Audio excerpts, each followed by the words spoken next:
Chapter 1, The Cleaning Job That Wasn't.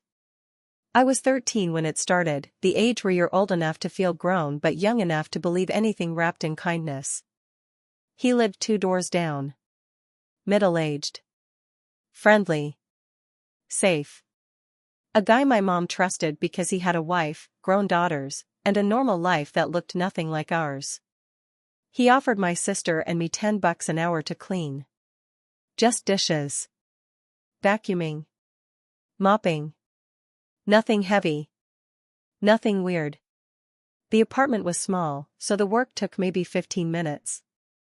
And then came the movies, the ones Mom would never let us watch. Dinner, takeout or some nice restaurant he insisted on paying for. Then the mall trips, new clothes, trendy stuff, things we never had. It was like stepping out of our world and into a version of life that felt glossy and warm and easy. It didn't feel wrong. Honestly? It felt like magic. Chapter 2, The Hook. He knew our mom was strict.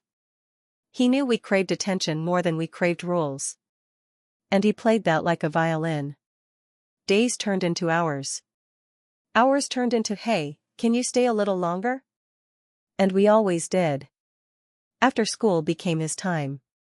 2 days for my sister. 3 days for me. Weekends too, if we begged hard enough. He'd laugh, pat our heads, and tell us not to tell Mom the fun parts, because she might think we weren't really cleaning. And we believed him. We believed everything. We thought it was freedom. He made it feel like we were chosen. And kids fall for that. Chapter 3, The Lie We Lived Inside. Mom trusted him because we lied to her in the exact way he taught us. She doesn't need to know everything, he'd say. Parents overthink. This is our little deal. And at 13, our little deal feels like a secret handshake, not a trap. His wife? She was around at first. Then less. Then not at all. We should have noticed. We didn't. One afternoon, when he handed me cash, he also slid a vape across the table. You're mature enough, he said. Just don't tell your mom.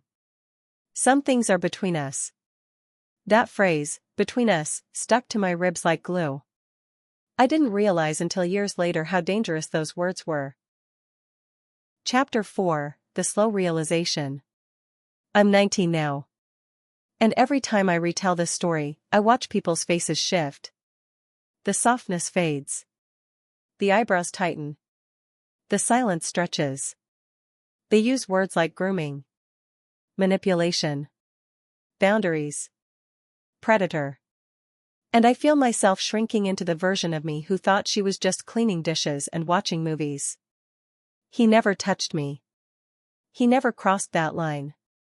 But he built a world where he could have, and no one would have known. He bought our silence. He controlled our access. He shaped our choices.